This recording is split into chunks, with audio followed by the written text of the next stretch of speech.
घोड़े पर आए और फिर मानिका चढ़े कर्म चेतन वंदे कारु कर्म के अवसानिका कहे कर यथार्थ स्वरूप जग का जो किया उपकार है उसके लिए जिन वाणी माँ को वंदना सतवारे है उसके लिए जिन वाणी माँ को वंदना सतवारे है उसके लिए जिन वाणी माँ को वंदना सतवारे। चिब्र देवाई देवी खजाट मूलनायक श्री महावीर भगवान की 24वां तीर्थंकर भगवान की चर्या शिरोमणि आचार्य गुरुदेव श्री विशुद्ध सागर जी महामुनि राज की साक्षात विराजमान मुनि श्री अरजीत सागर जी महामुनि राज की समस्त मुनि संघ की।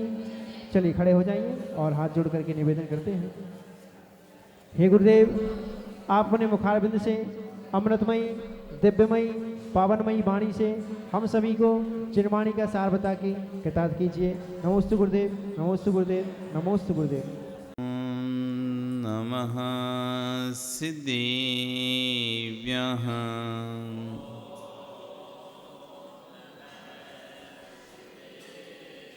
ॐ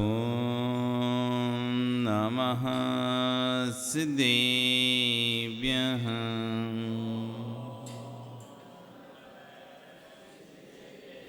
ॐ नमः सिद्धिभ्यः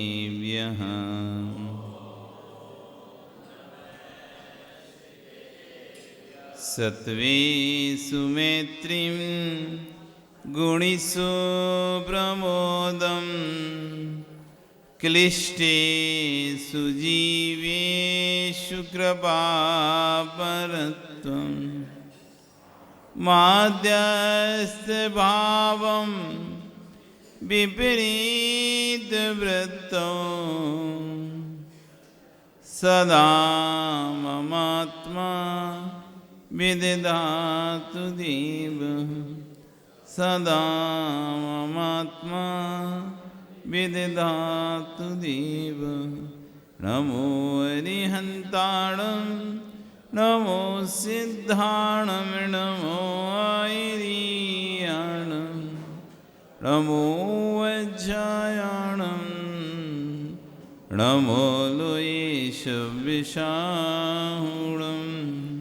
बोले अनंत अनंत से परमेष्टि भगवानी की आदिरम आदिनाथ भगवानी की वर्तमान शासन महावीर भगवानी की आचार्य श्री अमित गति स्वामी महाराज जी की आचार्य श्री विश्व सागर जी महाराज जी की अहिंसा में विश्व धर्म की चैबरिय मुनि श्री अरजीत सागर जी महामुनि राज की समस्त मुनि संघ की जयकारा गुरुदेव का। बंधु वर्तमान शासन नहीं वर्धमान स्वामी के शासन में तीर्थंकर प्रभु की चरण निष्ठा में बैठकर हम सभी जिन देशना का श्रवण कर आचार्य विश्व सागर जी महाराज अपनी सामयिक देशना ग्रंथ में आज प्रवचन में थोड़ा कम करो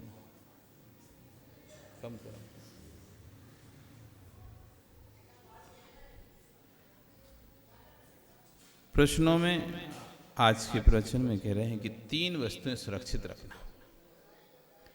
कितनी? 3 वस्तुओं को सुरक्षित रखना। कौन कौन सी 3? एक है श्री यानी पैसा, दूसरा है धी यानी बुद्धि और तीसरा है यश। श्री धी और यश इन 3 चीजों को सुरक्षित रखो। 3 वस्तुओं को सुरक्षित रखना, 3 वस्तुओं पर आंच नहीं आना चाहिए और यदि 3 में से किसी को छोड़ना पड़े, इनमें से कोई जाने को बोले तो श्री को जाने देना, धी और यश को अपने पास रखना। बुद्धि है, यश है तो श्री कमा लोगे फिर से। कह रहे 3 को सुरक्षित रखना, श्री को, धी को और यश को। और यदि इनमें से भी कुछ जाने वाला हो, 2-3 में से कोई कहे कि मैं जाने वाला हूं, तो कह रहे हैं कि श्री को जाने देना।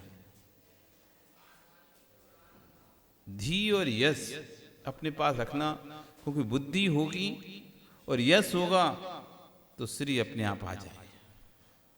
बुद्धि होगा, यश होगा तो श्री अपने आप। ऐसे कई जीव हैं जिन्होंने अपने माता पिता ने से जिन्हें कुछ नहीं मिला और बाद में उन्होंने अपनी बुद्धि के माध्यम से सब कुछ कमा लिया, अपना एम्पायर खड़ा कर लिया।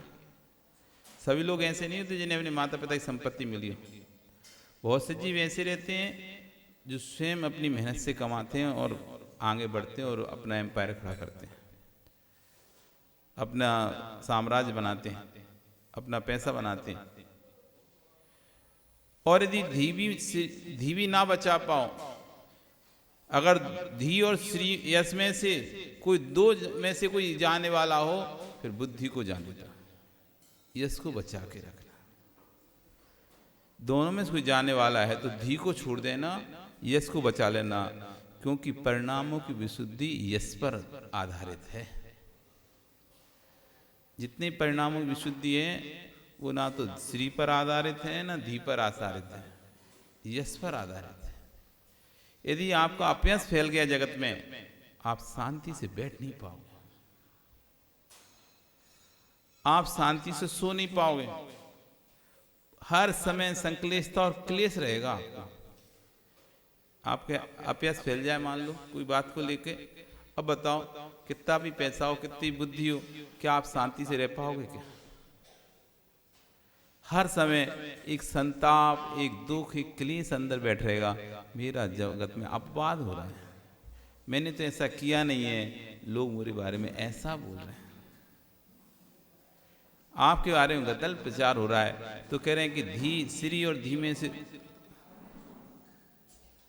ही करते हैं, ये जिनवाणी सभा है एक स्टूल भी सरकाते हैं तो डिस्टर्ब हो जाता है। इसलिए माँ ऐसे उठा के रखो, ज्ञान अवर्णीकरण का बंध ना आपको हो और ना किसी और को। अंतराय कर्म का बंध होता है, हम कोई भी चीज़ ऐसे सरकाते हैं, स्टूल से उठाते हैं, कुर्सी उठाते हैं, इतनी आराम से रखो कि भरी सभा में किसी को किसी प्रकार का डिस्टर्बेंस ना हो। 20 सभा में आने पर ये ध्यान रखना चाहिए, नहीं तो पहले से आके बैठ जाना चाहिए। परिणामों की विशुद्धि में आपका यश भी काम आता है। देखो व्यवहार से बोल रहे हैं, परिणाम विशुद्धि में आपका अपयश काम आता है, मतलब परिणाम की अशुद्धि में अपयश काम आता है, विशुद्धि में यश काम आता है। यदि आपका यश चल रहा होगा तो परिणाम अच्छे, शांति से लोग आपके बारे में अच्छा बोल रहे हो तो आपके परिणाम भी शांत रहेंगे, और लोग आपके बारे में बुरा बुरा बोल रहे होंगे तो आप कहीं भी बैठे हो, ध्यान लगाओगे, जाप करोगे, इतने में लोग 4 बातें करेंगे तो आपके परिणाम खराब हो जाएंगे। अपयश का परिणामों पर बहुत असर पड़ता है, यश का परिणामों पर बहुत असर पड़ता है। तो ये भी एक महत्वपूर्ण फैक्टर है परिणाम विशुद्धि का, क्योंकि हमारा पूरा धर्म है परिणामों की विशुद्धि पर। ना श्री का धर्म है ना धी का धर्म है, ना श्री का धर्म धी का, लेकिन परिणामों की विशुद्धि है। उस परिणामों की विशुद्धि में यश बहुत कार्यकारी होता है। तो कह रहे हैं कि 3 चीज़ें यदि आपके पास हैं, श्री भी है, धी भी है, यश भी है, तो यदि पहला किसी को छोड़ना पड़ रहा हो तो श्री को छोड़ देना, और 2 में से फिर किसी एक को और छोड़ना पड़ रहा हो तो फिर धी को भी छोड़ देना। यश अपने पास रखना। दुख शोभ तापा क्रंदन वत देवनान स्थानान सदवेद्य से। असाता वेदनी कर्म के आश्रम में जो ताप शब्द है वह दुख नहीं है, सुख नहीं है, आक्रंदन नहीं है।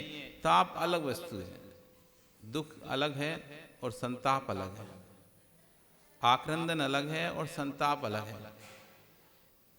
जो संताप है वो अंदर ही अंदर जलाता है, अंदर ही अंदर व्यक्ति को बेचैन करता है, वो दिखाई नहीं देता, लेकिन व्यक्ति संताप की ये आत्महत्या जो कर रहे हैं, सुसाइड कर रहे हैं ना, तो अंदर ही अंदर एक कहते हैं ना गिल्ट फील करते हैं अपने आप में। गलती जिनके द्वारा कोई गलती हो गई तो अंदर ही अंदर वो गलती के उसमें घुल जाते हैं, घुलते रहते हैं और ऐसा लगता है मैं अब किसके सामने मुंह कैसे दिखाऊंगा, मैं सबके सामने मुंह कैसे दिखाऊंगा, क्या होगा, लोग क्या कहेंगे। उस ताप, उसी का नाम है ताप, संताप। जिसे हम ताप, दुख सुख ताप आक्रंदन बोला ना, ताप आक्रंदन, रोना अलग विषय है, सुख अलग विषय है, दुख विषय अलग है, और संताप विषय है।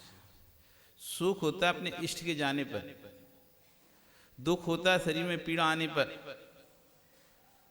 दुख जो होता है शरीर में पीड़ा आती है जब व्यक्ति दुखी रहता है। शोक कब करता है? जब उसका कोई इष्ट मर जाता है तब शोक करता है। फिर अमुक व्यक्ति चला गया, अमुक व्यक्ति, मेरी अमुक वस्तु चली गई, शोक करता है। उसमें भी रोता है, आंखों से आंसू सब में आते हैं। दुख में भी आंखों से आंसू आ रहे हैं, सुख में भी आंखों से आंसू आ रहे हैं, संताप में भी आंखों से आंसू आ रहे हैं, आंख के अंदर रोने में भी आंखों से आंसू आ रहे हैं। लेकिन सब आंसू अलग अलग हैं। दुख के आंसू भिन्न हैं, सुख के आंसू भिन्न हैं। आंसू सब में निकल रहे हैं आंखों से, संताप के आंसू भिन्न हैं। तो आज के शरीर को पीड़ा होना ताप अलग वस्तु, शरीर में पीड़ा होना दुख कहलाता है, इष्ट का वियोग हो जाना सुख कहलाता है, जोर जोर से चिल्ला चिल्ला के रोना बिलाप कहलाता है, आक्रंदन कहलाता है। ठाके मार मार के छाती पीट पीट कर रोते ना, वो आक्रंदन कहलाता है। और मुख से बोल बोलकर गुणगान कर कर रोना ये परिवेदन कहलाता है। किसी की कोई चला गया उसके बारे में याद करके बार बार बोल बोल के फिर आंखों से आंसू आ जाता है, फिर आंखों से वो ऐसा था, वो ऐसा था, फिर रोने लगे। वो तो बहुत अच्छा था, फिर बहुत अच्छा था, ऐसे करके फिर रोने लगे। मुख से बोल बोल कर याद करते करते रोना परिवेदन कहलाता है। किसी जीव का अपयश फैल जाए उससे जो दुख होता है उसका नाम संताप कहलाता है। दुख दिखाई देता है, शोक दिखाई देता है, आक्रंदन भी दिखाई देता है, परंतु परिवेदन भी दिखाई देगा, परंतु संताप नहीं दिखाई देता। वो अंदर ही अंदर होता है।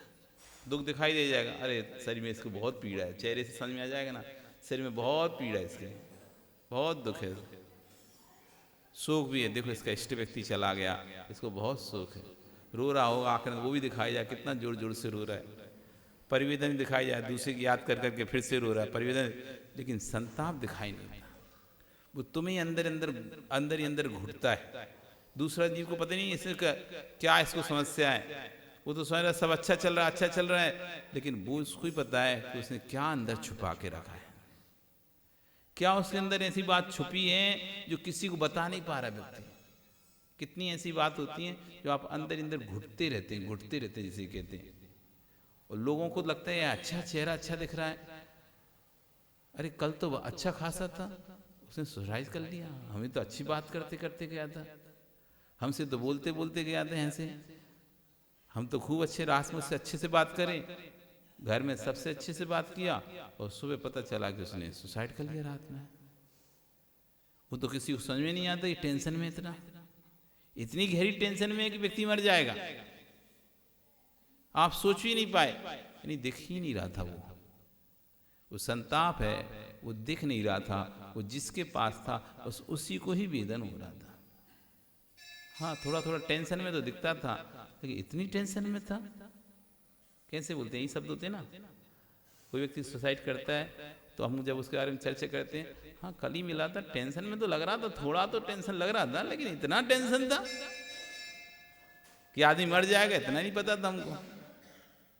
नहीं, मतलब दिख नहीं रहा। कि संताप दिखता नहीं है, वो अंदर ही अंदर झुलस रहा है। किसी की वंदना करो, वंदना ना कर सको तो ज्यादा विकल्प मत करना, पर किसी को बदनाम करने का विचार कभी मत करना। आचरण करें, किसी की वंदना नहीं कर पाओ कोई बात नहीं है, भगवान के दर्शन भी नहीं कर पाओ कोई बात नहीं है, गुरु की वंदना नहीं कर पाओ कोई बात नहीं है, पर किसी को बदनाम करने के परिणाम मत करना। बद से ज्यादा खतरनाक है बदनाम, बद से ज्यादा खतरनाक है बदनाम। बद में तो एक बार जीव के प्राणघात होते हैं, एक बार जीव के, लेकिन बदनाम कर दिया वो जीव प्रतिपल क्षण क्षण क्षण क्षण मरता है, हर क्षण मरता है। इसलिए अपना पूरा पुरुषार्थ होना चाहिए, मेरे द्वारा किसी की बदनामी नहीं होना चाहिए,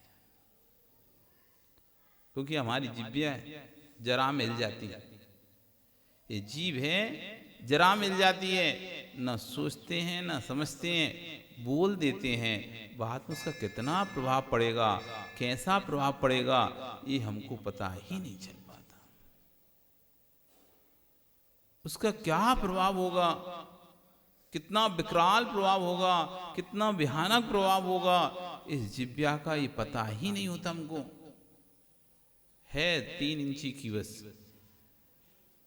छोटी सी, लेकिन काम इतने बड़े बड़े कर देती है। तो आचार्य कह रहे हैं वध किया है, वध करने की अपेक्षा किसी को बदनाम करना अधिक हिंसा है। वध किया है तो एक क्षण का दुख हुआ और वह जीव चला गया, किंतु जिसको तुमने बदनाम कर रहे हो वह क्षण क्षण में दुखित किया जा रहा है, उसको संताप अत्याधिक पीड़ा देता है। इसलिए हे माताओं, तुम माँ कहलाती हो, आज से काशक कर लेना कि मैं अपने जिन में चींटी की रक्षा करती हूँ, एक इंद्री जीव की रक्षा करती हूँ, ऐसे मनुष्य की भी रक्षा करूंगी। किसी का वध तो करूंगी ही नहीं, अभी तो अपने मुख से किसी को बदनाम भी नहीं करूंगी। कर लो आज संकल्प। जब तक कोई चीज पता नहीं हो उसका प्रचार नहीं करना चाहिए। कोई बात पता नहीं हो तो प्रचार नहीं करना चाहिए। जान के सुनी वो बोल रही थी, अब उससे पूछा तुमको, हमको तो वो बोली थी, उससे पूछा तुमको कौन बोला, हमको तो अमुक बोली थी, और कुछ तुमको नहीं, हमसे तो कोई नहीं बोला, हमने ऐसे लगाया अंदाजा ऐसा हो सकता है। कभी भी आप दाना किसी बात की तय को जब आप खोलोगे ना, बिल्कुल ऐसे ही निकलेगा। विनोद जी, कोई बात हो तुम पूछो किसने बताया तुमको, उसने बताया, उससे जाकर पूछो तो कहे हमें तो उसने बताया, उससे पूछे नहीं हमने तो ऐसा अंदाजा लगा लिया था, वो खड़े थे तो हम सोचे यही कर रहे होंगे बात, और क्या कर रहे होंगे। ऐसे करके हमने सोच के हमने ऐसे ही बोला था, हमें क्या पता थी पूरे में फैल जाएगा। तो भाई जब तक किसी बात को अपनी जानकारी ना हो उसमें बोलना नहीं चाहिए। और जानकारी होने पर भी जब तक तुमसे कोई पूछ ही नहीं रहा तुम चला जाते, तुम्हें पता है बहन तुम्हें पता है ऐसी ऐसी बात है, ऐसी ऐसी बात है, तुमसे कह रहे हैं तुम कोई से कहियो नहीं, तुमसे कह रहे हैं तुम कोई से कहियो नहीं, ऐसे करके सब में पूरे में कह देंगे और फिर यही कहेंगे तुमसे कह रहे कोई से कहियो नहीं।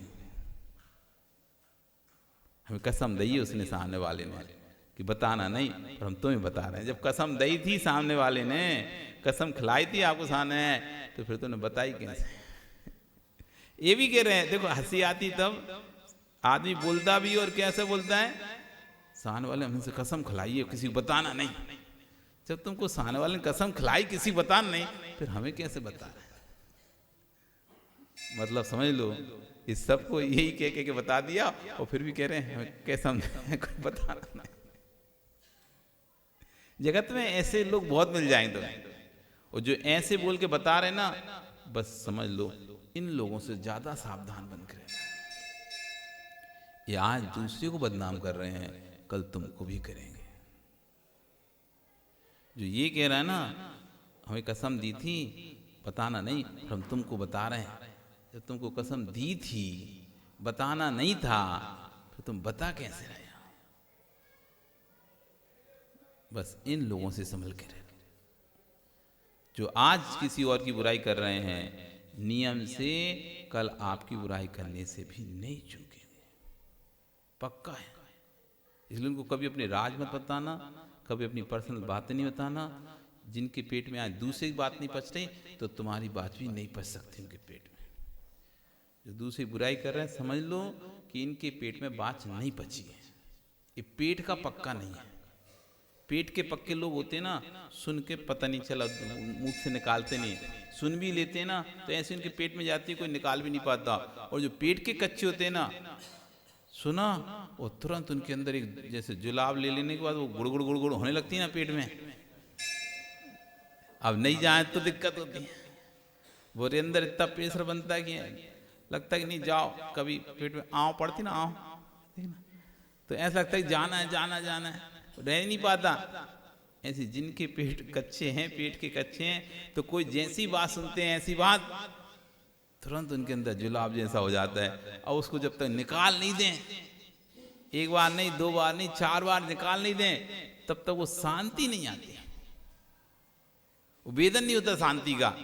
इसलिए 4-6 लोगों को बोल देते हैं, तब लगता है हाँ, अब ठीक है, अपना काम हो गया। तो आचार्यगण कह रहे हैं कि एक नियम ले लो बस, ये तुम्हारी पूजा करना, पाठ करना, माला फेरना सब सार्थक हो जाएगा। क्योंकि बहुत ज़्यादा होता है ईर्ष्या, पुरुषों की अपेक्षा महिलाओं में ईर्ष्या अधिक होती है। बुरा मत मानना, लेकिन ये नियत है। कुछ चीज़ें जैसे भगवान का विहार स्वाभाविक है, कुछ आगम में कहा है कि भगवान का विहार करना स्वाभाविक है, ऐसी मायाचारी नियत है, स्वभाव से आती है।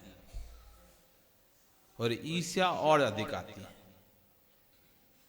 थोड़ा सा किसी का कुछ बढ़ता दिखे, थोड़ा सा किसी का कुछ अच्छा होते दिखे, तो ईर्ष्या जल्दी से जन्म ले लेती है।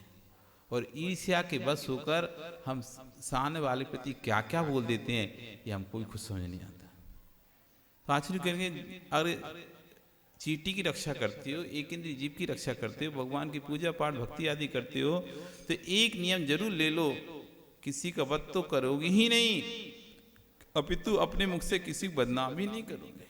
इतना सा नियम ले सकते हो क्या कि मुख किसी को बदनाम नहीं करेंगे। वध करना हिंसा है तो बदनाम करना घोर हिंसा है। यदि आपके अनुव्रत महाव्रतों को भी धारण कर लिया है और वध करना छोड़ चुके हो, लेकिन बदनाम करना नहीं छोड़ा, तो दर्शन मोहिनी कर्म का आश्रय होता है। जिसने वध करना छोड़ा, क्योंकि दर्शन मोहिनी कर्म के आश्रम में क्या है, दर्शनवर्णी कर्म के आश्रम में क्या है, केवली शुद्ध संग धर्म देवा वर्णवादो, केवली का, शुद्ध का, संग का, देव का, धर्म का अवर्णवाद करना, यही तो दर्शन मोहिनी कर्म के बंध के कारण है। केवली शुद्ध संग देवा वर्णवादो दर्शन मुहत से। किसी का भी आप अवर्णवाद करोगे, किसी का भी फैलोगे, आपको दर्शन मोहिनी कर्म का बंद होगा। फिर ऐसा दर्शन मोहिनी कर्म कैसा बंद होता है कि 70 कूड़ा कूड़ी सागर में घुमाता है, सम्यक नहीं होने देता, फिर मिथ्यात्म ही घुमाता रहता है। कितनी भी निमित्त सम्यक के मिले, दूसरे को सम्यक हो जाएगा, लेकिन आपको नहीं हो पाएगा सम्यक।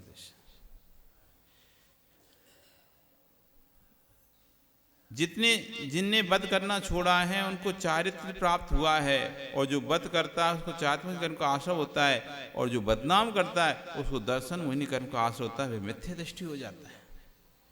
आचार्यगण कह रहे हैं कि वह देवों के देव मेरे हृदय में विराजमान रहे। कैसे देव, जो ना तो अस्त्रधारी हैं, ना शस्त्रधारी हैं, ना लोटाधारी हैं। ऐसे देव नहीं जो मोक्ष मार्ग पे दादक हैं, जो जन्म मरण से रहित हो चुके हैं, जो तीनों लोगों अवलोकन कराने वाले हैं, वे देव मेरे हृदय में विराजमान हो। अब जिनको अपने पीछे का ज्ञान ही नहीं, उनको सर्वज्ञ क्या कहें।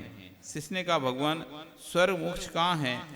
गुरु कहता है कि मुझे इसको जानने से क्या लाभ। किसी ने प्रश्न किया तो उसको डांट फटकार पर ठाल दिया, इस शंका का समाधान नहीं हुआ। किसी ने कोई प्रश्न किया और डांट फटकार पर डाल देना, इस शंका का समाधान नहीं है। सीधा सीधा कहो कि बेटा मेरे को बनता नहीं है। नाथ पुत्र के पास जाओ, महावीर से पूछो, वे त्रिकालिक सर्वज्ञ हैं, वही बता पाएंगे। विश्व में सुमेरु छोटा हो जाए पर नाक बड़ी होती है।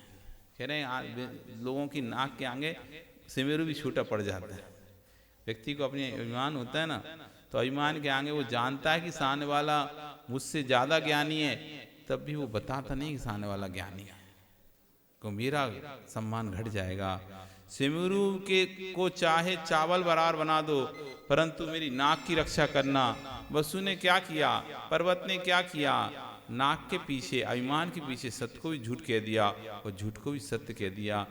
नमोस्तु शासन जयवंतो, ये आगम प्रमाण है। इसलिए ज्ञानी सत्य को सत्य ही रहने देना, सत्य को असत्य करने का प्रयास मत करना, क्योंकि कसाय की सीमा है 48 मिनट तक ही होती है। वह अनंतानुबंधी क्रोध से मान में चला जाता है, मान से माया को भी कसाय 48 मिनट से ज़्यादा नहीं रहती है।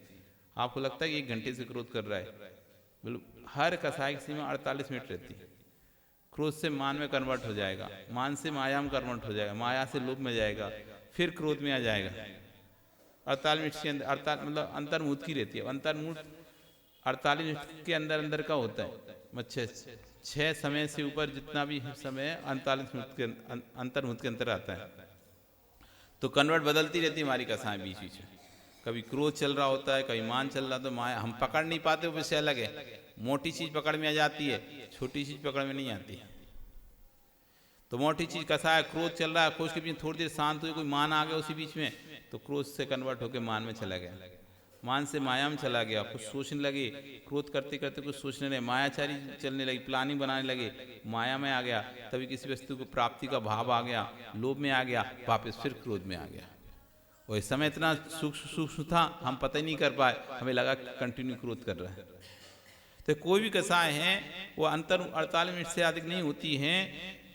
अनंतानंदी क्रोध से मान में जाता है, मान से माया में जाता है, माया से लोभ जाता है, लेकिन एक समय तो 48 मिनट है। भैया विश्वास रखना, जीवन में दूसरों को तो सुधार नहीं सकते, पर अपन को समाधि करना है तो अपने हृदय को जरूर सुधार सकते हैं। हम दूसरों को तो नहीं सुधार सकते, प्रवचन दूसरों के लिए नहीं है। आज के दिन हम किसी को नहीं सुधार सकते, ना हम सुधार सकते ना आप सुधार सकते। इस सुधार दूसरे को तो नहीं कर सकते, लेकिन अपने खुद को जरूर सुधार सकते हैं। प्रवचन सुनकर, भगवान की वाणी सुनकर अपने आप को अपन ने सुधार लिया, अपन सुधर गए तो जगह अपने आप सुधर जाएगा। दुनिया को सुधारने की जरूरत नहीं है। नाना जीवा नाना कर्मा, नाना अनेक प्रकार के जीव हैं, अनेक प्रकार के उनके कर्म हैं, वो अपने अपने कर्मानुसार फल को प्राप्त होंगे। लेकिन दुनिया को सुधारो नहीं, आचार्य के स्वयं को सुधार लो।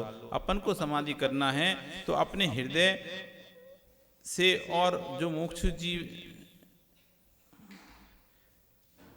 तो अपने हृदय से और जो मोक्ष जीव हों उन्हें से कह देना कि जीवन यदि समाधि करना चाहते हो तो 48 मिनट अपनी रक्षा कर लो तो काम बन जाएगा। कोई भी कसाय को उद्रेक आता है तो अंतर्मुख में जरूर नियम से ठंडा होता है। यदि अंतर्मुख अपनी रक्षा कर ली तो बच जाएगा, और अंतर रक्षा नहीं कर पाएगी तो बेचारा जीवन भर रोएगा। कोई कसाय को 48 मिनट के बाद अपने आप शांत होने लगती है। इसलिए 48 मिनट तक संभालने का अपने आप को प्रयास करो। उन्माद होता है, उन्माद भय मदिरा पात्र में नहीं होता है, बहुत सारी वस्तुओं में होता है। चरण पादुकाओं में ही उन्माद होता है। जैसे मदिरा का मद कुछ समय चलता है, वैसे हर वस्तु का मद भी चलता है। आचार्य कह रहे हैं कि उन्माद नाम का शब्द है, उन्माद यानी माद, उन्माद हो गया, उन्मत्त हो गया ये। तो उन्मत्त सिर्फ मदिरा से नहीं होता व्यक्ति, बहुत सारे व्यक्तियों से व्यक्ति उन्मत्त हो जाता है, नहीं पागल टाइप का। तो कह रहे नई वस्तुएं आती हैं, जब भी व्यक्ति को उन्माद चढ़ता है, मेरे पास ये है, उसके ईमान जैसे मदिरा पी लेता है तो व्यक्ति किसी को नहीं दिखता है ना, कुछ नहीं समझता है। ऐसी नई वस्तुएं किसी के पास आ जाती हैं, उनके ईमान में उन्माद हो जाता है, फिर वो किसी को नहीं दिखता है। तो मदिरा का ईमान उन्माद नहीं होता। नवीन वस्तु का व्यक्ति के चरण पादे, चप्पल भी खरीदता है ना, उसका भी उन्माद हो जाता है। ये चप्पल किसी के पास नहीं है, हमारे पास है। तो कह रहे हैं जो नई वस्तु नई होती है उसमें मद आता है। कुछ दिन बाद जब पुरानी हो जाती है तो मद अपने आप उतर जाता है। नई वस्तु खरीदते तो मत चढ़ता उसका, कि मेरे पास है, देखो नई कार, नई वस्तु जो पहली बार लॉन्च हुई हो वो खरीद के ले आए कोई व्यक्ति, चाहे मोटरसाइकिल हो, चाहे कार हो, या कोई भी साइकिल भी हो, और जो किसी के पास नहीं है दीमापुर में, ऐसी तुमने खरीद के ले आए, फिर देखो उसका ऐसी है 5 लाख की है साइकिल हमारी, 10 लाख की सिर्फ साइकिल है। आजकल साइकिलें भी कम नहीं आती ना ऐसी साइकिलें, 10 लाख, 20 लाख, 25 लाख की साइकिलें भी आती हैं। मोटरसाइकिल, गाड़ी तो छोड़ो, फिर गाड़ियां देख लो, करोड़ों में आती हैं, करोड़ों की भी गाड़ियां आती हैं, 5 करोड़, 1 करोड़, 10 करोड़, 100 करोड़ की आती है। तो कह रहे हैं नई वस्तु आती है, उसका मुद्दा चलता है। यदि आप भी नई चरण पादुका चप्पल ही पहनकर आए हो तो ये नहीं देखते कि कौन आ रहा है कौन जा रहा है, अपनी चप्पलों को ही देखते रहते हैं। सामने बीतरा के अरंत भी दिख जाएं, निर्गंत भी दिख जाएं, पर एक नज़र उनसे जरूर डालना। अमृतचंद स्वामी ने तत्वसार ग्रंथ में लिखा है कि जो व्यक्ति नए उपकरण खरीदता है उसको अंतराय कर्म का तीव्र आश्रय होता है। घर में सामग्री होने पर भी सामग्री खरीद के रख रहे हो तो आपको तीव्र अंतराय कर्म का बंध का कारण हो रहा है। उसका कारण ये है कि नई सामग्री राग ज़्यादा होता है और जब आप खरीद के रख लोगे तो नियम से कोई दूसरा तो वंचित रहेगा। क्या कह रहे हैं कि यदि आपके पास सामग्रियां हैं फिर भी और ज़्यादा खरीद के नई नई सामग्रियां हर जब भी लॉन्च होगी हम पहला जरूर खरीदेंगे, हम जब भी लॉन्च जरूरत नहीं है पर शौक है ना नई खरीद के रखने का, तो कह रहे हैं उससे तीव्र अंतराय कर्म का आश्रय होता है। कैसे होता है तो कह नई वस्तु पर राग अधिक होता है, और दूसरी बात है कि आप जो पुरानी वस्तु है आप वो दे नहीं रहे और नई वस्तु संग्रह कर रहे हो तो दूसरा व्यक्ति उसका उपयोग नहीं कर पा रहा है। जैसे होता ना पहले ब्लैक में स्टॉक करते थे, स्टॉक का मतलब क्या है, उसको शासन अच्छा क्यों नहीं समझता, जमाखोरी जिसे कहते हैं ना, ब्लैक स्टॉक कर रहे हैं, क्यों तुम वस्तु को संग्रह कर रहे हो तो लोग परेशान हो रहे हैं। तुम यदि वस्तु निकालते रहोगे तो रेट नहीं बढ़ेंगी और लोग में जगत मार्केट में माल रहेगा तो लोग परेशान नहीं होंगे और रेट नहीं बढ़ेंगी। ये रेट क्यों बढ़ती हैं, जो जमाखोरी करके रख लेते हैं, स्टॉक करके रख लेते हैं, शॉर्टेज दिखा देते हैं, तो शॉर्टेज दिखाई रेट बढ़ गई और बाद में फिर बाद में निकाला माल तो कितने लोग परेशान हुए वो तुम्हारी शॉर्टेज से, तो उतना अंतराय कर्म का बंद हुआ। ऐसे जितना वस्तु का नवीन वस्तुओं को संग्रह अपन करते जाते हैं उससे ज़्यादा अपने को उपयोग नहीं है फिर भी संग्रह करके रख रहे हैं, वस्तु है फिर भी संग्रह करके रख रहे हैं, तो ये हमको अंतराय कर्म का बंद बन रहा है। जितना ज़्यादा संग्रह करोगे उतनी वस्तु की कीमत बढ़ेगी तो लोग उतने वंचित हो जाएंगे, उस चीज़ से वंचित हो जाएंगे। तीव्र उसका कारण यह है कि नहीं साइंस राग ज़्यादा होती थी, अब नहीं खरीदना।